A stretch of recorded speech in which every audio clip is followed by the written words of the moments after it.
Hey, hey, it is Dennis Wirth with Funny Like a Clown podcast. It is episode 30, June 23rd, 2019, coming out of Gardner, Massachusetts, little town outside of Boston. We are here to discuss comedian legend, living legend, Andrew Dice Clay. As always, Funny Like a Clown podcast is brought to you by G Vegas Buffalo Sauce for the spicy, sweet, savory taste of game time. There is only one G Vegas available at www.gvegas.webs.com.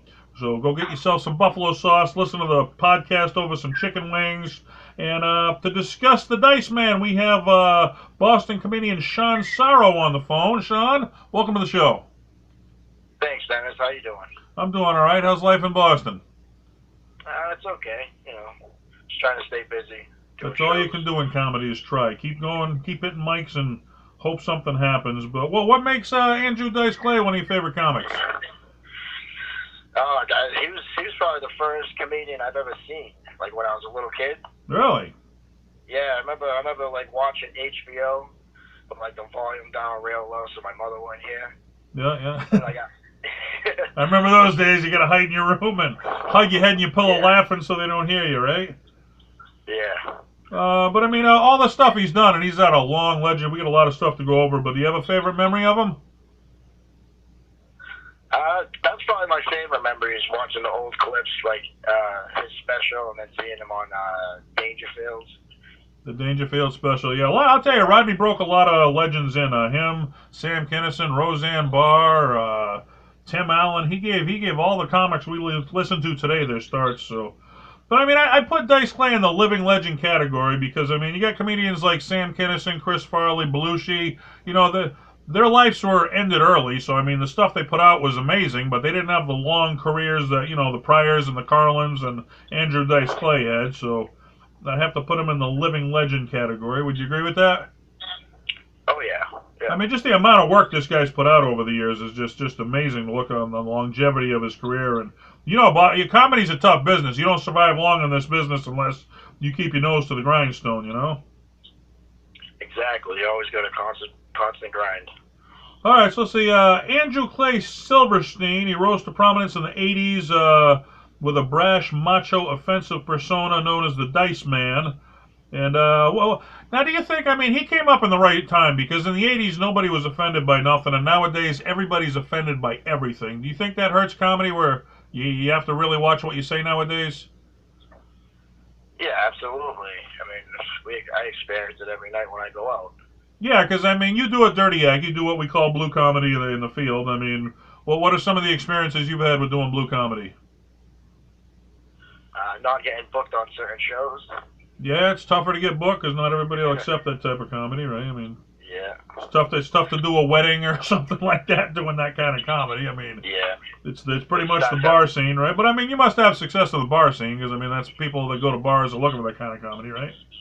Oh yeah, that's my crowd. It's like kind of a rowdy crowd. We try to get them all together. Right. Now you book. What do you book up in Boston? You got a room you book at a bar, right? What is it? Yeah, at the Ontane. What is it? The Ontane. The 31 Ontane? India Street in Boston. Is that like Poontane, but it's an Ontane? I don't know. All right. Yeah, it's an Irish bar. Okay. It's Gaelic. All right. Yeah, I do 2 open mics over there. And, So it's not gay, it's Gaelic, right? Saturday. What's that? It's not gay, it's Gaelic, right? Yeah, Gaelic. Yeah. I got you. Okay. I got a fucked up accent. All right, so if you're in Boston, you're a comedian or want to check out a show, check that out. But let's see, in 1990, he became the first comedian to sell out Madison Square Garden for 2 consecutive nights. Now, can you imagine? That's an arena. That's not even a comedy club. That's not a hall. That's an arena. Yeah, that's crazy. That's like waves of laughs. That's just, I mean, the biggest sport, the Patriots, the Celtics, the Knicks. I mean, a comedian to have that kind of a crowd, that shows how big this guy was at the time. Yeah, I mean, I'm not a big fan of comedy in arenas. I like it in little small rooms, Right, more intimate, yeah. But yeah, I mean, you got to respect it. Yeah, I mean, to sell that many tickets, not many comics can pull that off, I'll tell you. That same year, he led to a role in the movie Ford Fairlane. Now, that was pretty much a box office flop. Did you see Ford Fairlane? Yeah, I remember I used to have that on a VCR tape. What'd you think of it? I thought it was okay. It was okay. It was one of those, he was so big at the time you had to see it. Even if somebody told you it was a flop, you were going to go see it anyway. It didn't matter, you know? Yeah, exactly. And I thought it did have some funny parts, but overall it was a poor movie. But he was so big, it was something you had to see. But he appeared in several films and TV shows critically acclaimed after that in supporting roles. He was in Woody Allen's Blue Jasmine in 2013, Brad Cooper's A Star is Born in 2019, and he continues to act and do stand-up comedy. But I mean, everybody remembers him for The Failure of Ford Fairlane, but he did have some really good acting roles after that were critically acclaimed. Did you see any of his other acting movies or no? No, to be honest, I haven't seen any of them. He's better known for his stand-up comedy, and I mean, you got to respect that because I mean, when you make that much money, he still continue to do stand-up. Or like people like Eddie Murphy, once he started doing movies, he cut the stand-up out. He didn't do stand-up anymore. But I mean, I always thought like Carlin. Carlin made a ton of money, but he did stand up till the day he died because it was just what he loved to do, you know.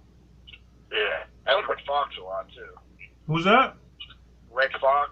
Red Fox, yep. Yeah, he had a stand-up show on HBO one time. Yeah. Oh, he was big back in the day, absolutely, yeah.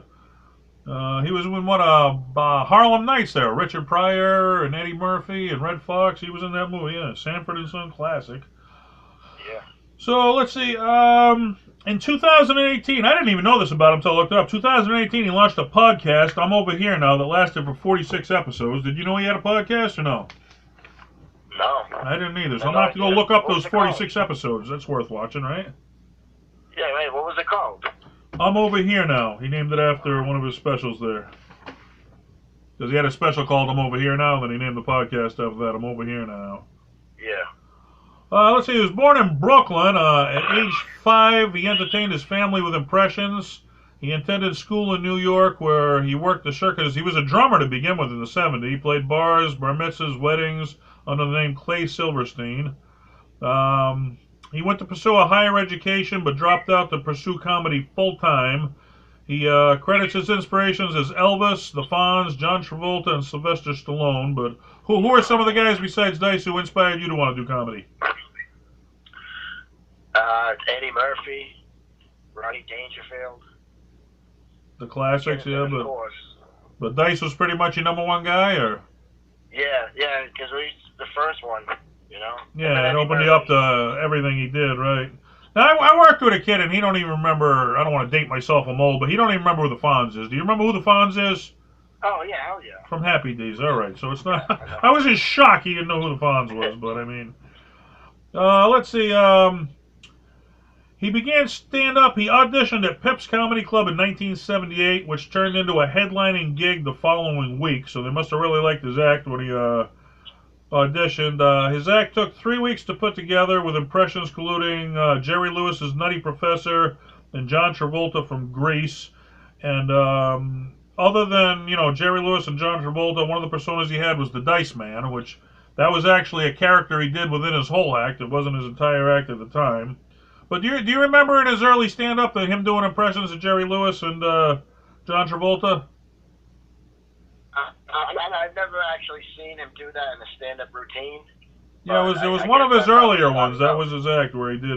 He did all the filthy stuff, but he filled it in with the impressions that he did. He was actually a very good impressionist. Yeah. Let's see. He graduated to the Improv Comedy Club and Catch a Rising Star in Dangerfields, as you said. But he said that every time he did the Dice Man character as compared to the other characters that he does, that he could see the reaction from the crowd. He knew that it really worked, the character of the Dice Man. And eventually he turned that into his entire act was the Dice Man, you know? Have you ever had like a joke that worked better than other ones and you stuck to that one, or? Oh, yeah. And only to find out they don't work the next night. Yeah, that's why every night's different in comedy, I'll tell you. Every crowd's different. But if it was the same night every night, you wouldn't even enjoy doing it, would you? Exactly. You wouldn't have any motivation to get better. Right. Let's see. In 1980, he relocated to L.A. and he landed work at the Comedy Store with Mitzi Shore. And, that's the legendary... could you think of another comedy place bigger than the Comedy Store? That's the legendary place that launched Yeah, it is. Yeah. I mean, have you ever thought about performing there, or is that one of your dreams to get out there someday? Or I went by there one time.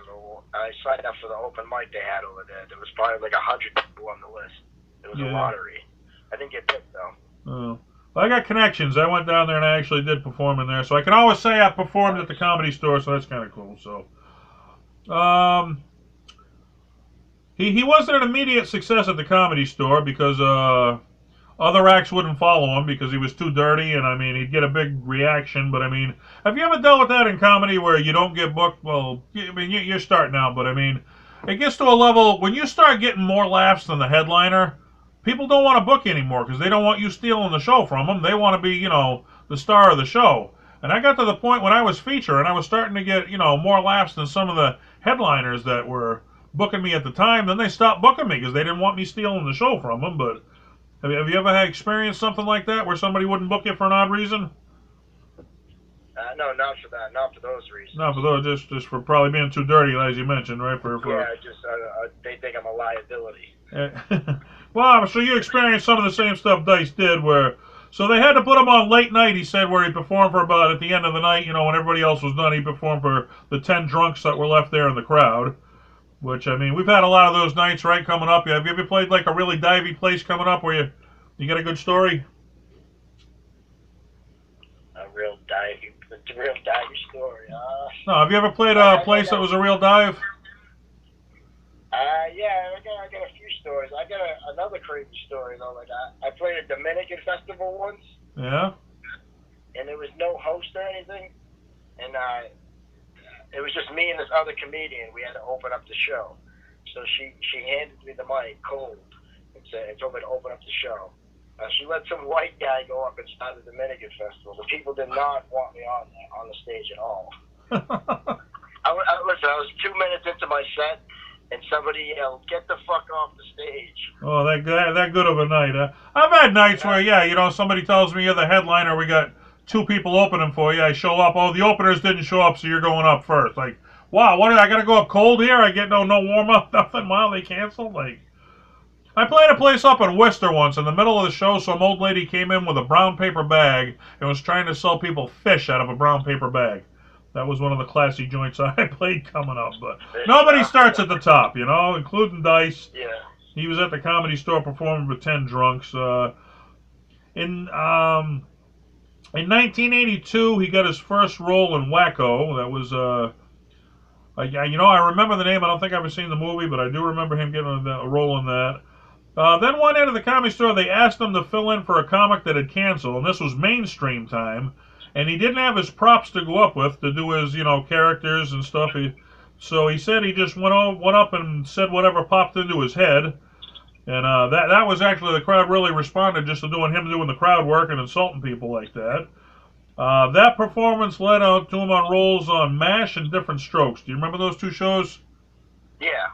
I mean, those were the shows of the time, MASH and Different Strokes. They were both held the #1 spot on TV for a while. So, I mean, to get on shows like that, even as an extra, that's just huge to add to your resume coming up, Yeah, I mean, I like Different Strokes, but I always thought MASH was kind of boring. Well, yeah, I never get into MASH myself. I mean, you can't argue the numbers it did. It wasn't my type of thing, anything. But what's one of the biggest things you've done in comedy so far? Biggest things I've done in comedy. What's your claim to fame? What's your #1 credit? It's probably just this podcast. All right, you've been on Funny Like a Clown podcast. There you go. It's downhill after here, Shawn. You've reached the top. But, landing roles in those sitcoms, went on to do feature films and Making the Grade, Pretty in Pink, and Casual Sex. Then, did you see any of those movies or no? No. So it's pretty much just a stand-up you were a fan of, not so much as his movie career, which, I mean, everybody remembers him for. He didn't have a huge movie career, but, now here's what I didn't know. His big break came in 1988 when he performed at an all-male Big Brothers event in Hollywood with Hollywood's royalty and elite were there to watch him. And they said he had a killer set that night. The next day, 20th Century Fox offered him a deal. So that was where he actually broke, can you imagine, a Big Brothers event. After that, he then landed an appearance on Rodney Dangerfield's Young Comedian special, Nothing Goes Right, where he did 7 minutes. But that launched him to national recognition, which like we already said, I mean, Sam Kinison did 6 minutes on the Dangerfield special, and the next day he was the hottest comic on the planet. So, I mean, when you get national recognition like that, you only get a few minutes. You better make it count. You know what I'm saying? Yeah, Sam Kinison on Dangerfield is probably like the best 6 minutes of stand-up comedy ever. Oh, nobody knew who he was. 6 minutes later, he was the hottest comic on the planet. It was just a overnight success. Let's see. In September of 1989, he did a set at the MTV Music Awards. He did some dirty nursery rhymes on TV, which you can't swear on TV when he did, and that led to a lifetime ban from MTV. Do you remember that appearance? Oh, on MTV? Yeah, I remember that. I mean, MTV, that was the biggest thing at the time. I mean, they were pulling in ratings that were just insane. Everybody was watching MTV. And I mean, he went on there and he became the news the next day that he got banned for life from MTV, I think, was bigger than if he had a good set and MTV would have had him back. The fact that he was banned, it was like, whoa, we got to go see this guy. What did he get banned from? Especially with the young people that were seeing him at the time, you know? Yeah, it was good publicity at the time. Yeah, I remember too. I remember they started putting the parental advisory stickers on the CDs. And one of Nikki Sixx from Motley Crue was like, "Do it, man! I mean, you put that on there, the kids will be dying to buy the thing." You know, it was the same thing. He got banned, the kids were dying to see him. You know, so bad publicity became good for him actually. But let's say after that, Clay performed 2 unadvertised, largely improvised sets at Dangerfield's Comedy Club in New York. He recorded them for release of his second album called The Day the Laughter Died. Released in 1990, it sold over 250,000 copies in the first 7 weeks and reached number 39 on Billboard. Do you remember that album, The Day the Laughter Died? Yeah, that's one of my favorite CDs. Is The Day the Laughter Died Part 2. Part 2. Now, that was actually him bombing on stage. Now, that takes balls for a comedian to put out a CD or a cassette tape at the time of him bombing, right? Yeah, in front of only like probably 20 people. Well, that's what he said. The reason he did it was because it was the ultimate late night set. You know, it wasn't that the material was bad, but you know, when you go on that late at night, people are tired, they're ready to go home, they want to get out of there. They'll listen to you out of respect, but you know, you're not getting their full attention. They're drunk and ready to leave. But he showed people it was the ultimate late night set. Because I've dealt with that before, you know. How many times you go up and you perform with 5, 10 people that are left over, you know? Oh, yeah, I go up late a lot. Yeah, everybody thinks you start at the top in this business. You don't. You better make the most of that time, you know, if you want to get a better spot earlier with the crowd there, you know? Yeah, and Dice was used to those late night spots, too, because Mitzi Shore used to always make him go up late. Yeah, because if his material was offensive, he didn't want to offend anybody. He really had to work to get some primetime, you know, primetime minutes. Well, everybody did, but I mean, I think they finally put in, like they do now, I think down at the Comedy Connection around, they have a dirty night where, you know, it's only dirty comics now. I think they might have started that back then where, you know, the people go and they expect it's a dirty because they call it dirty night, you know? Yeah, it's my kind of show. Oh, what's going on over there? Sounds like something's, you got a dog or something? No, I got an airplane going by now. I got an airplane going by. All right. As long as you're okay, you know, I'm worried about you. Let's see. He performed on Saturday Night Live, and it was the fourth highest rated episode ever in Saturday Night Live history. Can you imagine that? With all the legends they've had on Saturday Night Live, he holds the number 4 most watched episode. Yeah, Sinead O'Connor canceled her spot too, didn't she? Yeah, Nora Dunn and Sinead O'Connor both canceled their spots because they were offended because he picked on women. And, you know, Dice later wrote in his book, the reason Nora Dunn did it, because her contract was up with Saturday Night Live at the end of the year, and she wasn't going to get renewed. So she felt if she did that, it might cause her some publicity, you know. So it was only a publicity stunt by her. Sinead O'Connor, she canceled her appearance. Then later she went on there and ripped up a picture of the Pope on Saturday Night Live, and you ain't never heard from her again. So, can you imagine that, saying Dice is offensive for picking on women, and then going on Saturday Night Live and ripping up a picture of the Pope? How offensive is that? You know what I'm saying? Yeah. So, crooked people these days. I want to check your own activity before you start, you know, picking on other people. But he appeared on the Opie Anthony and Howard Stern show. You will listen to any of those shows? Yeah, I remember listening to Howard Stern and Opie and Anthony back in the day. Back in the day, he was a regular on those with his opening act, Jim Norton. And Jim Norton he's now the co-host of the Opie and Anthony show. But I saw Dice. He came to Massachusetts. Now this was after his big popularity went by. He took some time off to raise his kids, and his popularity dwindled. But he was still playing in small clubs. He played a 99 Steakhouse here in Andover, Mass. And I went to that show, and Jim Norton was his opener. This was before Jim Norton became popular. I seen both of them. I was 2 seats in a steakhouse from Dice and Jim Norton. Those are the nights you remember right there. Wow. Have you ever had a brush with any famous people in this business yet, or? Yeah, I mean, I ran into Bill Burr. Bill Burr came by Nick's one night. Really? Jumped into the spot, yeah. Did you do a set that night he was on? No, I didn't get to go up. Oh, you were just hanging out, yeah? Yeah, I just heard he was going to be there dropping in. Oh, that's cool. You got to see Bill Burr at a small club like that because he's playing the big stadiums. He's a funny guy. I love Bill Burr. All right, let's see. He went on to do a sitcom called Bless This House, where he dropped his Dice persona and he tried to become a TV dad like Bill Cosby. Do you remember that show? No. Yeah, it was called Bless This House. It didn't last that long because the fans wouldn't accept him. He was known for dirty comedy, and he tried to drop the dirty comedy and be on, I think it was on ABC, and he tried to become like a TV dad like Bill Cosby, but nobody would accept him. And he didn't want to do it. The producers told him to do it. They're like, well, we'll start off slow, then like later we'll put some balls into the character, but they never let him, be the edgy comedian he was. So I don't know. It wasn't many episodes it lasted, but that was when he tried to drop his dirty persona. But he came back. What's that? Sometimes when comedians get those sitcom jobs, it makes their stand-up career. I mean, their stand-up routines go downhill. Yeah, I mean, look at Eddie Murphy was on Saturday Night Live doing clean humor. Then if you went to see, if you brought your kid to go see him, he was filthy as hell. So it's not always, you have limitations on TV. And I've done some local TV spots, and it's tougher than people think because you got rules and time limits, and it's not as easy as a live show at all.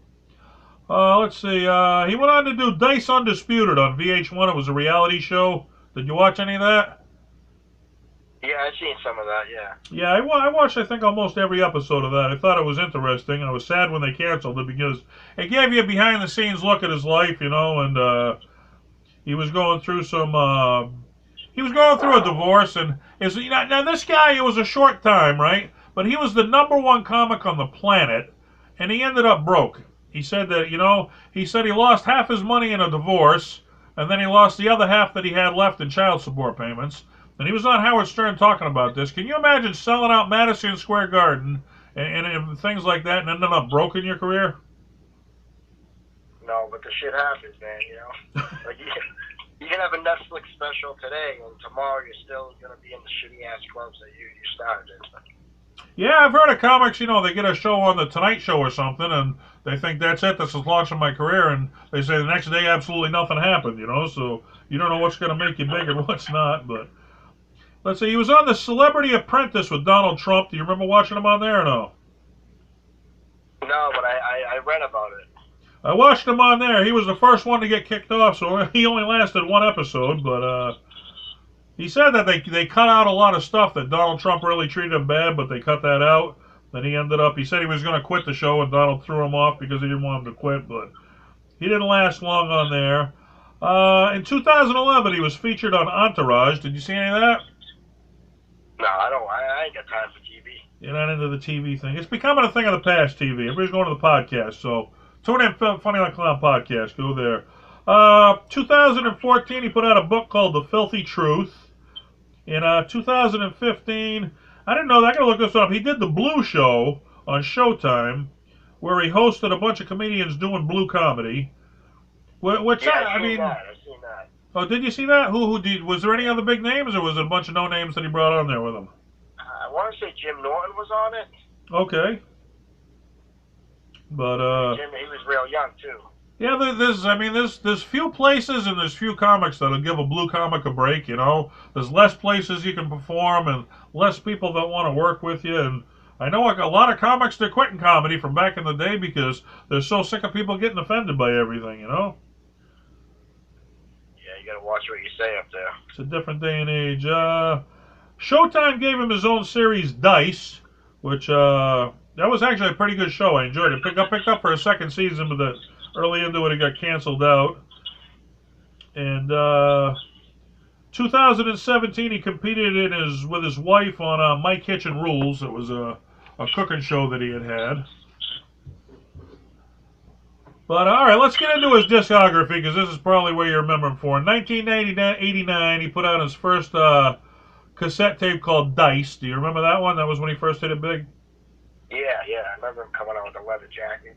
Yeah, that was on the cover. 1990, it was The Day the Laughter Died, which we already talked about where he was bombing, but it was the ultimate late night set. 91, he did Dice Rules. I think that was from Madison Square Garden. He recorded that one. Remember he had the rhinestone studded jacket on there? It was all rhinestones on the back? Yeah, that was the Dice Man comment, right? Yeah, right. Yeah, and then in 92, he put out 42 Long. Did you listen to that one, 42 Long? No. I remember at the end of that one, some guy was giving him shit in the audience. He's like, "You gotta want to shut up. You gotta want to shut up." He got off stage, went up to the guy, and then the CD went dead. They never let you know. I don't know if they got into it or not, but it was always it made you wonder, did he kick the guy's ass or what? Yeah. Then he came out in 93, The Day the Laughter Died, Part 2. Now, you said you liked Part 2. What are some of the jokes on there you liked that he did?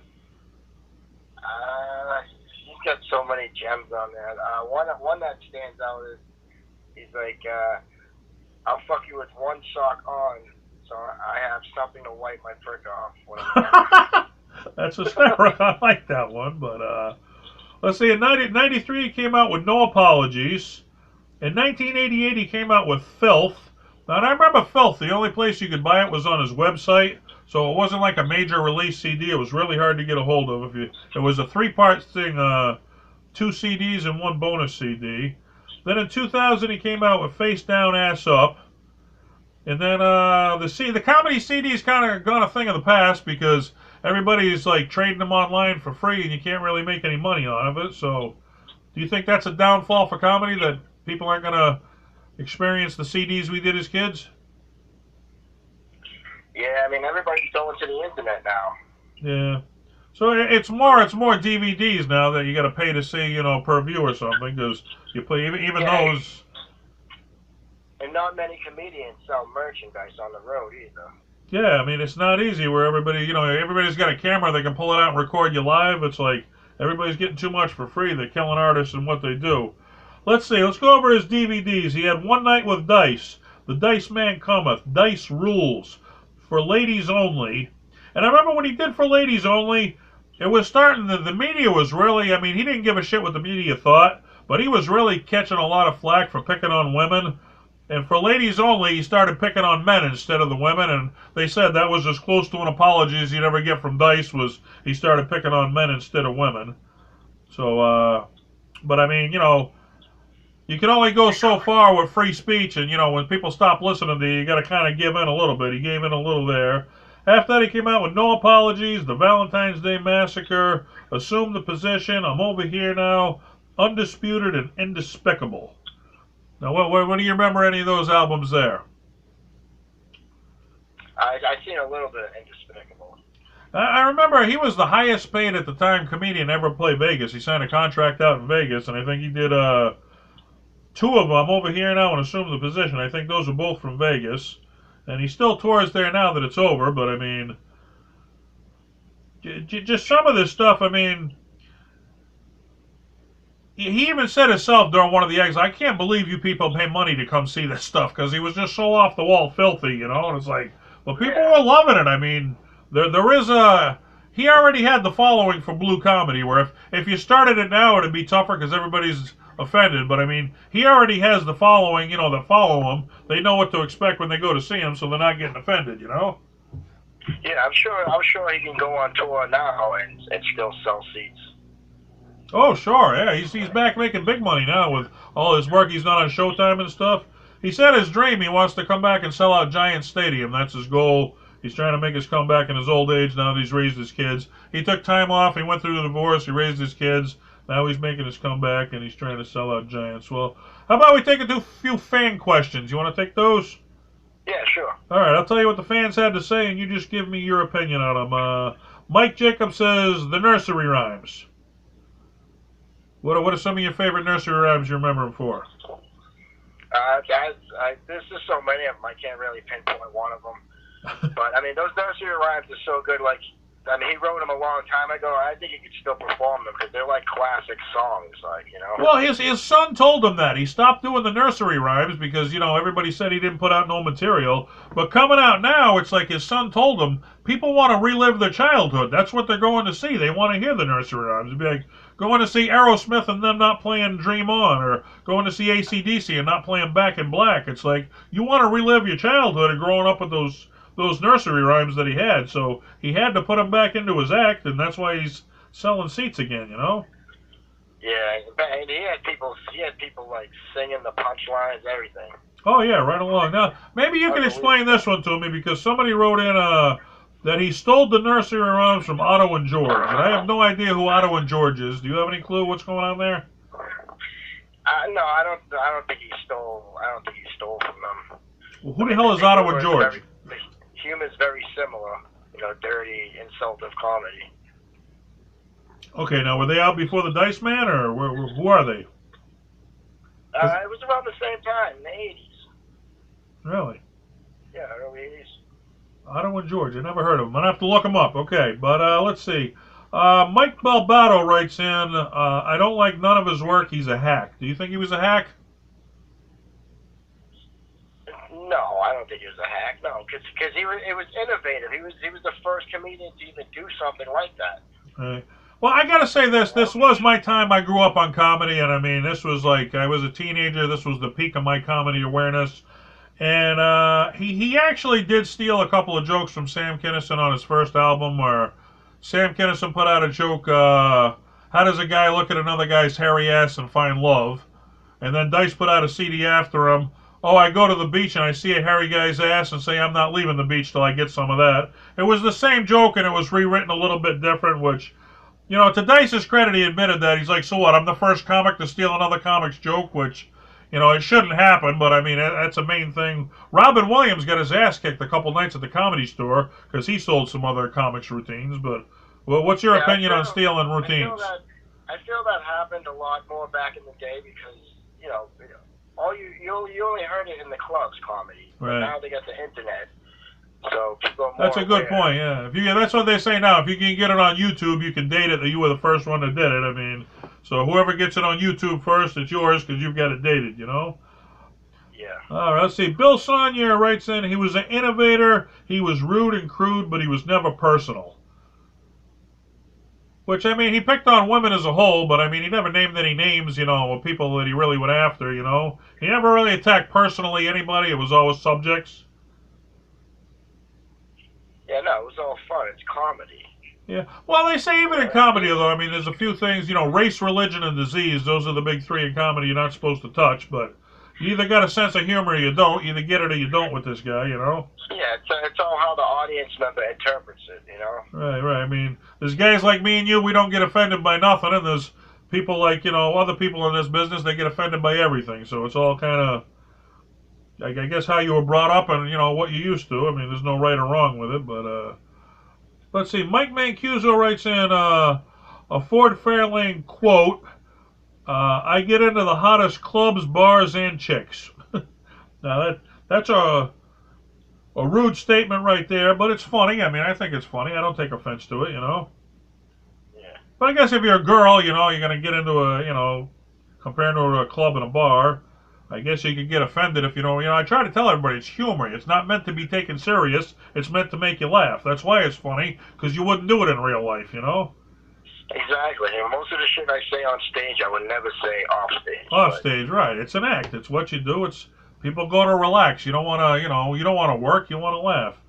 But, Ford Fairlane, it was like Star Wars. If somebody told you, hey, the new Star Wars really sucks, you're going to go see it anyway. And, he was so big at the time where Ford Fairlane, even if it was flop, you had to go see it because he was just so big at the time, you couldn't say no.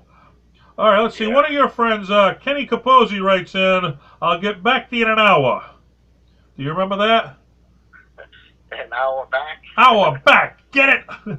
Now, he went to prove there was nothing on an actual joke. It was just his delivery. He kept saying, I'll get back in an hour. Back. Get it? Never explained what it was about, but his delivery was so funny, it didn't matter what he was saying, so... Yeah, a lot of the time it's just in the delivery. Yeah, I mean, there was no actual joke there. It was just he was saying a line, but he said it was so funny and so many times it became funny. So delivery's a lot in comedy. It's not just having a good joke. Have you ever worked at a comic who's had like a killer joke, but his stage presence and delivery's so awful it just don't go over?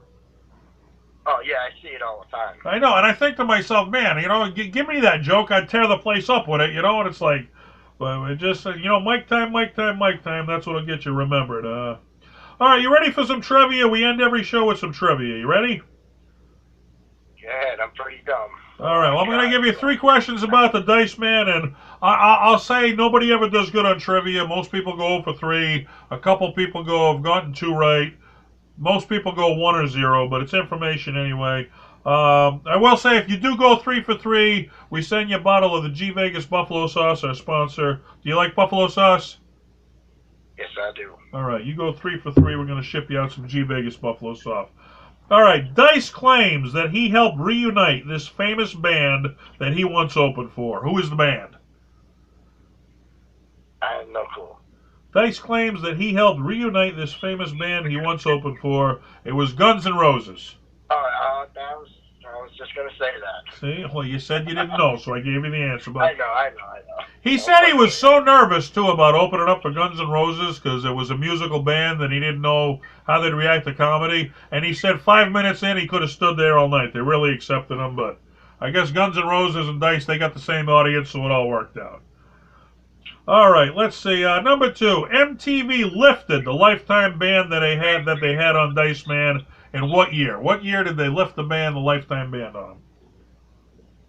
I'm going to guess with 94. No, way past that.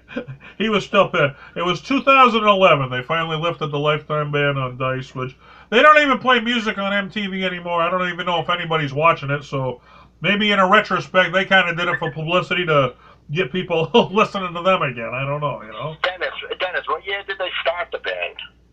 That was 89. 89. So 89 they started the band, and it lasted all the way till 2011. All right. Let's see. All right, let's see if we can get 1 for 3. What adult magazine was he featured in? Penthouse? Penthouse it is. You got 1. Boom. 1 for 3. Not bad. That's what most people do. All right. So thank you for being on Funny Like a Clown podcast, Shawn. Before we go, being an Andrew Dice Clay fan, what would you want other fans to know about him? What would I want other fans to know about him? Just check out his work, man. Keep an open mind. Don't get insulted. It's like a history lesson because the shit he was doing back then could never work nowadays. But honestly, I think this whole PC culture thing, I think it's going to come full circle, and we'll see edgy comedy come back. I would hope so. I love the blue comedy, and it's just getting tougher and tougher, and people are leaving the business. And I hope people stop getting so offended. Like Andrew Dice Clay, he didn't care who got offended. He did it, and it worked. And I think it can still work because there's guys like me and you who still love the shit, right, Shawn?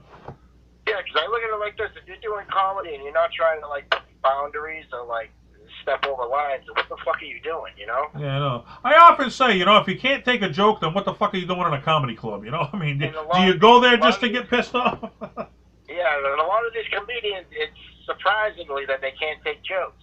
Yeah. It's a different day and age. I hope you said it comes full circle. Well, thank you for being on Funny Like a Clown podcast, Shawn. Now, you're still doing a podcast. You want to plug that real quick before we go? Yeah, it's called In the Gutter Podcast. Where can they check it out? You can check that out on iTunes. We do video on YouTube. It's all over. Wherever you can find podcasts, you can find us. All right. In the Gutter Podcast. So Google In the Gutter Podcast, and they can check you out. Well, good luck on the Boston comedy scene, and we'll see you soon. Thanks a lot, Dennis. I'll see you around. Have a good night. You too. Bye-bye. Thanks for having me. All right, comedian Shawn Sarro on living legend Andrew Dice Clay. And like I said, few comedians get the claim they were the #1 comedian on the planet. And it may have been for a short time, but for a short time, he was the #1 comic on the planet.